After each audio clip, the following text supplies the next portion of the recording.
कक्षा 11वीं विषय भौतिक शास्त्र अभ्यास प्रश्न पत्र 2024 के 1 अंक एवं 2 अंक के प्रश्नों के उत्तर के वीडियो हम डाल चुके हैं, जिसकी लिंक इसके डिस्क्रिप्शन बॉक्स में भी मिल जाएगी।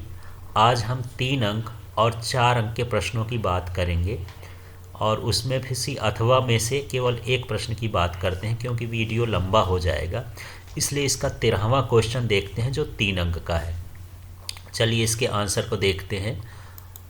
कोणीय वेग किसे कहते हैं? रेखीय वेग एवं कोणीय वेग में संबंध लिखिए। स्थिर अक्ष के परितः घूर्णन करती वस्तु के कोणीय वेग की दिशा गति के साथ बदलती है अथवा नहीं। तो चलिए सबसे पहले कोणीय वेग किसे कहते हैं उसको देख लेते हैं। तो कोणीय विस्थापन में परिवर्तन की दर को कोणीय वेग कहते हैं। तो ये इसकी परिभाषा हो गई। इसके बाद रेखीय वेग एवं कोणीय वेग में संबंध लिखिए। तो यहाँ पर इसको स्थापित कर देते हैं, कोणीय वेग और रेखीय वेग में संबंध। तो यहाँ पर माना कोई कण वृत्तीय गति करता है, ये देख लीजिए वृत्तीय गति इस तरह से कोई कण करता है जिसका केंद्र O है। यहाँ पर हम एक केंद्र बना लेते हैं, ये क्या हो गया O, एवं त्रिज्या R है, ये त्रिज्या R है। समय अंतराल T है, रेखीय विस्थापन ये S हो गया और कोणीय विस्थापन हो गया थीटा। तो जो इस चित्र में दिख रहा है उसी को हम यहाँ पर लिख दिए हैं। अब आगे इसको देखते हैं कैसे हल करना है। चलिए, तो कण का रेखीय वेग मतलब सीधा जो वेग है, तो वेग बराबर होता है विस्थापन बटे समय। तो यहाँ पर ये लिखे हैं v, ये रेखीय वेग हो गया, ds मानिए विस्थापन हो गया और dt का मतलब क्या हो गया, समय हो गया। फिर यहाँ v की जगह v लिखे, d की जगह d लिखे। अब ये जो s का मान है वो थीटा r होता है। कैसे होता है देख लेते हैं। कोण बराबर होता है चाप बटे त्रिज्या, या इसी को संकेत में लिखें तो कोण को लिख दिए थीटा। चाप का मान कितना है यस, ये जैसे यस है, और इसकी त्रिज्या है कितनी आर। तो यदि यहाँ से एस निकालेंगे तो एस बराबर क्या हो जाएगा, थीटा आर। तो इस तरह से यहाँ पर जो एस है उसकी जगह पर लिखा है थीटा आर। अगले स्टेप में देखते हैं कि आर को हम अलग कर लिए, क्योंकि त्रिज्या तो ये फिक्स है, स्थिर है, तो आर अलग हो गया और डी थीटा अपॉन ये लिख दिए डी टी। अभी हम जो परिभाषा लिखे उसमें लिखे हैं कोणीय विस्थापन में परिवर्तन की दर को कोणीय वेग कहते हैं। तो D theta upon D T का मान ओमेगा होता है। तो यहाँ पर ओमेगा बराबर कितना होता है, D theta upon D T, ये सूत्र होता है। यहाँ पर ये समझ लेना है कि ये क्या है, कोणीय विस्थापन, और ये क्या है, समय। तो कोणीय विस्थापन की परिवर्तन की दर को ये कहते हैं, इसलिए D theta upon D T की जगह क्या लिख दें, ओमेगा। तो v equal to omega R हो गया। तो जहाँ v क्या कहलाया, रेखीय वेग, ओमेगा क्या कहलाया, कोणीय वेग। इस तरह से ये संबंध है। अब इसमें क्वेश्चन ये था कि क्या कोणीय वेग की दिशा लगातार बदलती है? तो हाँ, बदलती रहती है, समय के साथ कोणीय वेग की दिशा लगातार बदलती है। इस तरह से इसका आंसर करना है। चलिए अब नेक्स्ट वाला क्वेश्चन देख लेते हैं 14वां नंबर का। तो 14वां नंबर का क्वेश्चन है, द्रव चालित उत्थापक या हाइड्रोलिक लिफ्ट का सिद्धांत लिखिए, इससे यांत्रिक लाभ कैसे प्राप्त कर सकते हैं। तो चलिए यह क्या है, यह पास्कल के नियम पर आधारित युक्ति है जिसकी सहायता से भारी वस्तु को कम बल से उठाया जाता है। तो ये किस सिद्धांत पर आधारित है, पास्कल के सिद्धांत पर आधारित है। चलिए इसकी संरचना देख लेते हैं। संरचना में क्या है, इसमें 3 नलियाँ होती हैं, एक ये नली है और एक ये नली है और एक ये नली है। 2 नलियों में घर्षण रहित पिस्टन लगे होते हैं, जैसे ये लगा है, ये पिस्टन है और ये भी पिस्टन है। एक नली संकरी होती है, मतलब ये इसका क्षेत्रफल कम होता है, इसका क्षेत्रफल अधिक होता है, और इसके बीच में द्रव भरा होता है। तो इसी चीज़ को जो चित्र में दिख रहा है वही चीज़ें यहाँ पर लिखी हुई हैं। तो चलिए देखते हैं क्या क्या लिखा है। इसमें 2 ऊर्ध्वाधर पिस्टन युक्त बेलन होते हैं। तो ये 2 ऊर्ध्वाधर पिस्टन युक्त बेलन हो गए, जिनके परिच्छेद का क्षेत्रफल A1 और A2 है। तो ये परिच्छेद का क्षेत्रफल माने ये यहाँ से यहाँ तक का क्षेत्रफल, और इसमें यहाँ से यहाँ तक का क्षेत्रफल कितना हो गया, उसका A1 और इसका हो गया A2। जो क्षैतिज बेलन C से जुड़ा हुआ है, तो ये दोनों आपस में जो दोनों नलियाँ हैं वो किससे जुड़े हुए हैं, C से जुड़े हुए हैं। जब छोटे पिस्टन पर नीचे की ओर बल लगाया जाता है, तो देखिए नीचे की ओर छोटे पिस्टन पर क्या लगा रहे हैं, बल। तो जो बल लगाया जाता है तो दाब क्या होता है, P P equal to F upon A, ये दाब का सूत्र होता है, बल बटे क्षेत्रफल। इस तरह से यहाँ पर F1 बल है, A1 क्षेत्रफल है, तो P equal to F1 A1 हो गया। चलिए आगे के स्टेप में और देखते हैं इसके आगे क्या है। तो देखिए पास्कल के नियमानुसार यह दाब समान रूप से सभी दिशाओं में संचरित हो जाता है। जो ये वाला दाब है ये सभी दिशाओं में समान रूप से संचरित हो जाएगा। तो बड़े पिस्टन पर लगने वाला बल, तो बल का सूत्र ये हो गया F2 बराबर PA2। ये कैसे आ गया देख लेते हैं। हम जानते हैं जो P इक्वल टू होता है ये होता है F अपॉन A, माने बल बटे क्षेत्रफल। तो यदि मुझे बल निकालना हो तो ये F बराबर क्या हो जाता है PA। तो यहाँ अब हम देख रहे हैं कि यहाँ दूसरे पिस्टन की बात हो रही है, इसलिए यहाँ F2 लगा दिए, यहाँ A2 लगा दिए, लेकिन P में 2 नहीं लगाए। क्यों? क्योंकि जो पास्कल है वो कहता है कि जितना दाब पहले पिस्टन में लग रहा होगा उतने दाब पूरे जगह लगेगा, समान रूप से लगेगा, इसलिए इसको P ही लिख दिए हैं। चलिए अब अगले स्टेप में हम देख लेते हैं कि आगे स्टेप में क्या है। यहाँ ये जो P लिखा है ये P का मान हम ये वाला उठा करके यहाँ रख दिए हैं। देख लीजिए ये वाला मान यहाँ पर रखा हुआ है F1 अपॉन A1, और ये लिखा है A2, तो ये A2 लिख दिए। अब इसमें क्वेश्चन ये है इसके आगे कि कैसे इससे यांत्रिक लाभ प्राप्त करेंगे।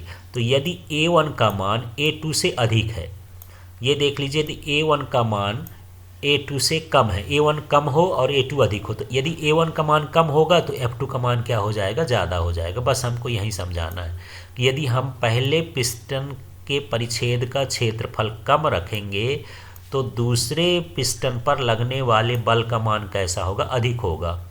तो इसके उपयोग से हम इससे यांत्रिक लाभ प्राप्त कर सकते हैं। इस लिफ्ट की सहायता से हम कुछ भी उठा सकते हैं, बस इसके पहले पिस्टन का क्षेत्रफल क्या रखना चाहिए, कम रखना चाहिए। तो इस तरह से ये क्वेश्चन है। अब हम अगले क्वेश्चन में आ जाते हैं, 15वें क्वेश्चन में। तो 15वां क्वेश्चन का अथवा वाला क्वेश्चन है, सरल आवर्त गति करते किसी कण की गतिज ऊर्जा, स्थितिज ऊर्जा तथा कुल ऊर्जा ज्ञात करिए। तो चलिए सबसे पहले सरल आवर्त गति में करते हुए इनकी ऊर्जा को देख लेते हैं। तो सबसे पहले क्या है, सरल आवर्त गति में गतिज ऊर्जा। तो गतिज ऊर्जा का सूत्र क्या होता है, 1/2 mv²। ये गतिज ऊर्जा का सूत्र होता है। यहाँ k की जगह k लिख दिए, 1/2 लिख दिए, m लिख दिए। अब हम यहाँ पर बात करते हैं ये, तो ये सरल आवर्त गति में सिंपल हार्मोनिक मोशन में वेग का मान ये होता है, ये -ω√a²x²। तो यहाँ पर ये जो v लिखा है, v के स्थान पर ये v का मान रख दिए, इसमें वर्ग लगा दिए क्योंकि ये v का स्क्वायर है। इस तरह से हम वर्ग लगाएंगे। तो वर्ग लगाते हैं, तो चलिए अब इसके बाद देखते हैं कि क्या क्या आ गया। 1/2 लिखे, m लिखे। अब यदि हम इसका वर्ग कर देंगे, इसका, तो ये माइनस है तो माइनस हट जाएगा क्योंकि माइनस का वर्ग क्या हो जाएगा, प्लस, और ये ओमेगा में स्क्वायर लग जाएगा। अब इनका वर्ग करेंगे तो इसमें से क्या हो जाएगा, रूट हट जाएगा। इस तरह से ये k का मान आ गया। अब सरल आवर्त गति में स्थितिज ऊर्जा औसत बल द्वारा किए गए कार्य के बराबर होती है। अतः स्थितिज ऊर्जा बराबर होता है औसत बल गुणे विस्थापन। तो यहाँ पर हम देख लेते हैं, स्थितिज ऊर्जा ऋणात्मक ही होती है, तो यहाँ u लिख दिए, यहाँ माइनस लगा दिए। अब औसत बल की बात करते हैं, तो मान लीजिए शुरू में बल क्या रहा होगा, 0, बाद में क्या हो गया, f। तो यहाँ पर हमको औसत निकालना है, तो 0 + f बटे कितना हो गया, 2। ये कहलाया औसत, आंकड़ों का योग बटे आंकड़ों की संख्या। तो हम औसत बल की जगह ये लिखेंगे f + 0/2। फिर हम विस्थापन की बात करते हैं, तो मान लेते हैं विस्थापन कितना है, x है। अब इसको हल करेंगे तो यहाँ पर ये बटे का 2 है, तो इसको अलग करके लिख देते हैं 1/2, माइनस लगा है तो माइनस लगा देते हैं, f है तो f लिख दिए, इसको x कर दिए। इस तरह से हम आगे करेंगे। आगे का हम देखते हैं क्या है। अगले स्टेप में हम ये देख रहे हैं कि 1/2 तो ये लिख दिए, f का मान कितना होता है, ma। तो f की जगह हम क्या लिख दिए, ma लिख दिए हैं। अब अगले स्टेप में हम देखते हैं, ये -1/2 है, फिर m है, फिर यहाँ a की जगह ये लिखा है। तो ये सरल आवर्त गति में जो त्वरण का मान होता है ये होता है -ω²x। इसको आप कोष्टक में यहाँ पर लिख देंगे। तो इस तरह से a की जगह पर हम ये लिख देंगे, a का मान अब ये जो माइनस है और ये माइनस है मिल करके क्या हो गए प्लस, तो 1/2 लिखे, m भी लिखे। अब यहाँ ओमेगा स्क्वायर है तो ओमेगा स्क्वायर लिख दिए, x दो बार हो गया तो ये हो गया एक्स स्क्वायर। इस तरह से ये जो ऊर्जा आ गई ये सरल आवर्त गति की स्थितिज ऊर्जा है, और ये जो ऊर्जा आ गई ये सरल आवर्त गति की गतिज ऊर्जा है। अब इसमें हम कुल ऊर्जा की बात करते हैं, तो चलिए कुल ऊर्जा को समझते हैं।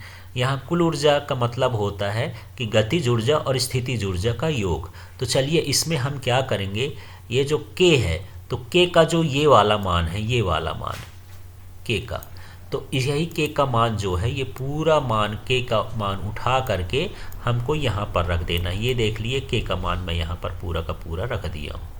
इसके बाद हम बात करते हैं यहाँ क्या लिखा u, तो ये u का मान जो उठा करके है यहाँ पर रख देना है, तो इस और प्लस की जगह प्लस लगा देना है। इस तरह से हमको k और u का मान यहाँ पर रख देना है। मान रखने के बाद हम देखते हैं कि इसको कैसे हल करेंगे। तो इसका हम अंदर गुणा कर देते हैं, किसका, इतने का, इसके साथ गुणा किए, किसके साथ, a के साथ, तो ये हो जाएगा 1/2 m ओमेगा स्क्वायर और साथ में क्या हो गया a स्क्वायर, फिर माइनस लगा है, फिर इसी का गुणा हम इसके साथ करेंगे तो ये हो जाएगा 1/2 m ओमेगा स्क्वायर और साथ में कितना हो गया एक्स स्क्वायर, और ये जो u का मान है तो ये लिखा ही है। अब यहाँ से हम देख रहे हैं कि ये और ये एक जैसे हैं तो कट जाएगा, तो 1/2 m omega square a square ये हो जाएगी इसकी कुल स्थितिज ऊर्जा, कुल ऊर्जा। तो इस तरह सरल आवर्त गति करते हुए वस्तु की ये कुल ऊर्जा हो गई, ये स्थितिज ऊर्जा हो गई, और जो k का मान निकाले हैं वो गतिज ऊर्जा हो जाएगी। अब इसका अगला वाला देखते हैं क्वेश्चन 16 नंबर का। क्वेश्चन है 100 सेंटीमीटर लंबी स्टील छड़ अपने मध्य बिंदु पर परिबद्ध है।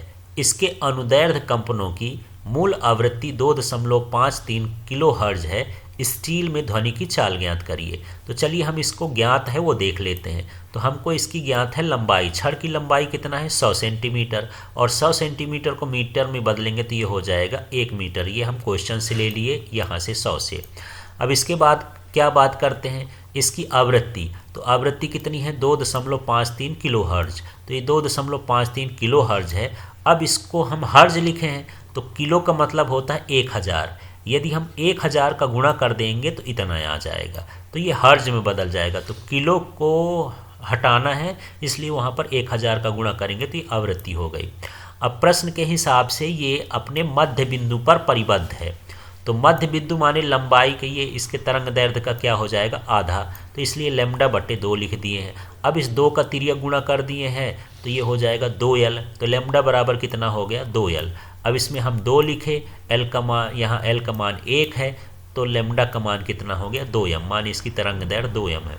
अब स्टील में ध्वनि की चाल, तो ध्वनि की चाल के लिए सूत्र ये होता है v बराबर न्यू λ, तो न्यू का मान ये वाला है, देख लीजिए ये वाला मान यहाँ से उठा के रख दिए हैं, ये न्यू का मान हो गया। फिर इसके बाद यहाँ पर लैम्डा है, ये लैम्डा का मान 2 है तो यहाँ पर 2 लिख दिए, इसमें गुणा कर दिए तो ये 5060 मीटर प्रति सेकंड यहाँ पर ये ध्वनि की चाल हो जाएगी स्टील के अंदर। इस तरह से इसको हल करना है। चलिए अब 17 नंबर के क्वेश्चन में देखते हैं। कोई गोली 36 से 30 डिग्री के कोण से दागी गई है और यह धरातल पर 3 किलोमीटर दूर गिरती है। प्रक्षेप कोण में समायोजन करके क्या इसे 5 किलोमीटर दूर स्थित लक्ष्य को भेदा जा सकता है। तो चलिए इस क्वेश्चन को करते हैं। तो सबसे पहले जो दिया है उसको देख लेते हैं। ये आर दिया है 3 किलोमीटर, माने परास है, इसकी क्षैतिज परास कितनी दी है 3 किलोमीटर। फिर इसके बाद इसका जो प्रक्षेप का कोण दिया है वो कितना दिया है 30 डिग्री, ये हम लिख लिए। अब हम यहाँ लिख देंगे, हम जानते हैं ये जो क्षैतिज परास का सूत्र है ये लिखा है, हम जानते हैं क्षैतिज परास, तो r बराबर u स्क्वायर साइन 2 थीटा, ये सूत्र होता है परास का। इसमें से r का मान हम ये रख दिए 3, u स्क्वायर हमको पता नहीं ये लिख दिए। अब ये साइन की जगह साइन लिख दिए, 2 की जगह 2 लिख दिए। अब थीटा कितना दिया है 30 डिग्री, तो 30 डिग्री लिख दिए, और g की जगह g लिख दिए। चलिए अब आगे हल करते हैं इसमें।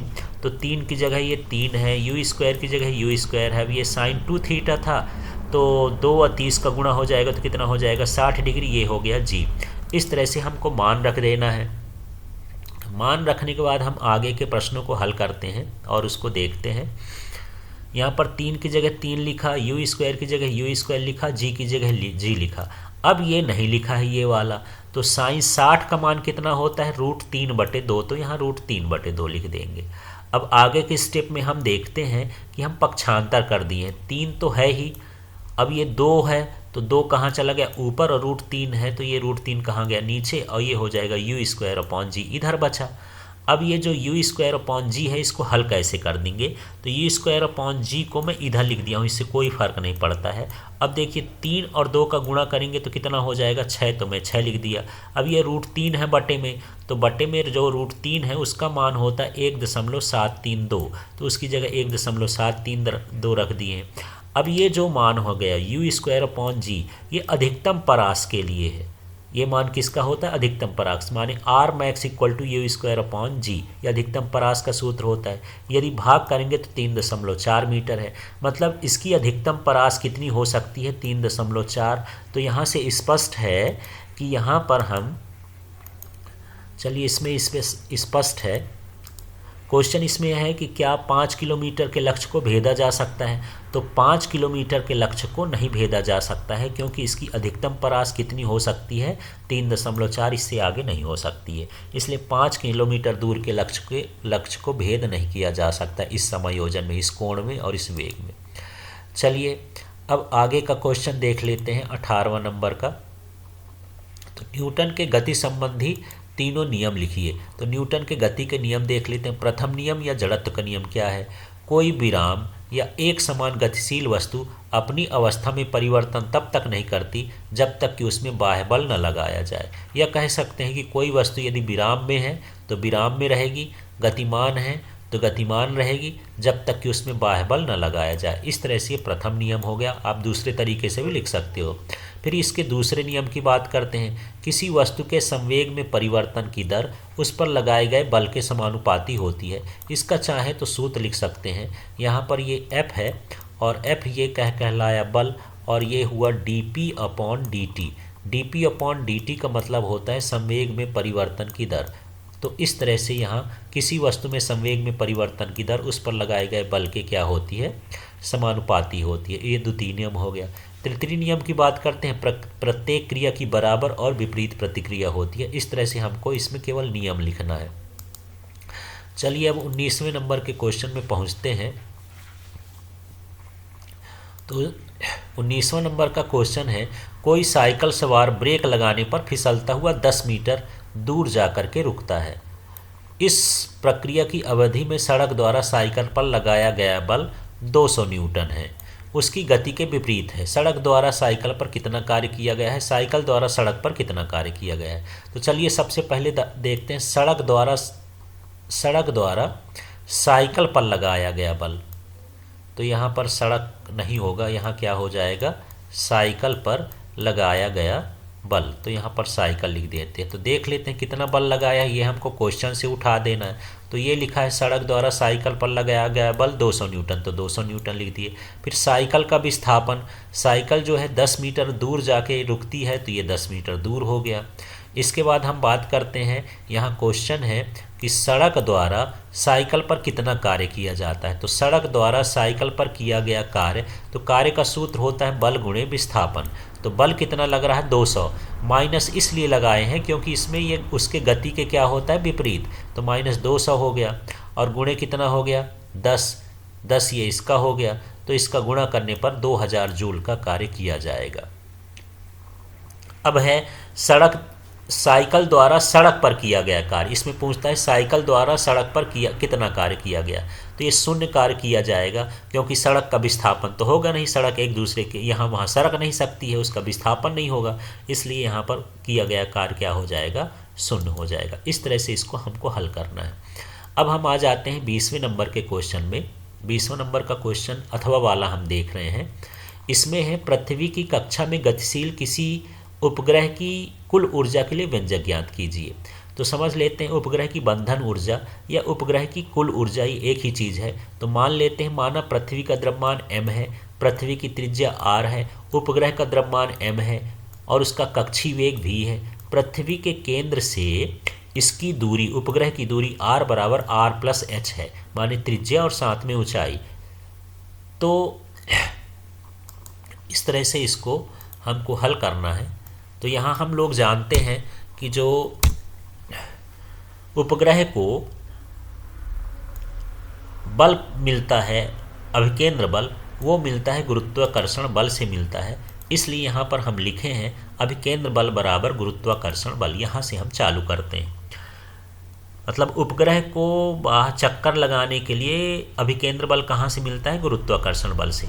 अब ये अगले स्टेप में देखते हैं। अभिकेंद्र बल का सूत्र होता है mv²/r, तो ये लिख दिए, और गुरुत्वाकर्षण बल का सूत्र हो जाएगा Gmm/r²। तो यहाँ Gmm का मतलब हो गया G गुरुत्वाकर्षण नियतांक, ये पृथ्वी का द्रव्यमान, ये उपग्रह का द्रव्यमान, और उन दोनों के बीच की क्या कहला गई? दूरी कहला गई। आगे हम देखते हैं कि ये वाला r और ये वाला r क्या हो जाएगा? एक ठो कट जाएगा। यहाँ एक r है, यहाँ 2r है, कट गए। अब यहाँ हम दोनों पक्षों में 1/2 की गुणा कर दिए, 1/2 का गुणा कर दिए। तो देख लीजिए यहाँ mv² तो हमारे पास था ही, 1/2 का गुणा कर दिए। यहाँ भी 1/2 का गुणा कर देंगे, तो यहाँ क्या लिख दिए हैं? 2r। 1/2 का गुणा अब क्यों कर दिए हैं? क्योंकि ये जो 1/2 mv² है, ये क्या बन गया? गतिज ऊर्जा।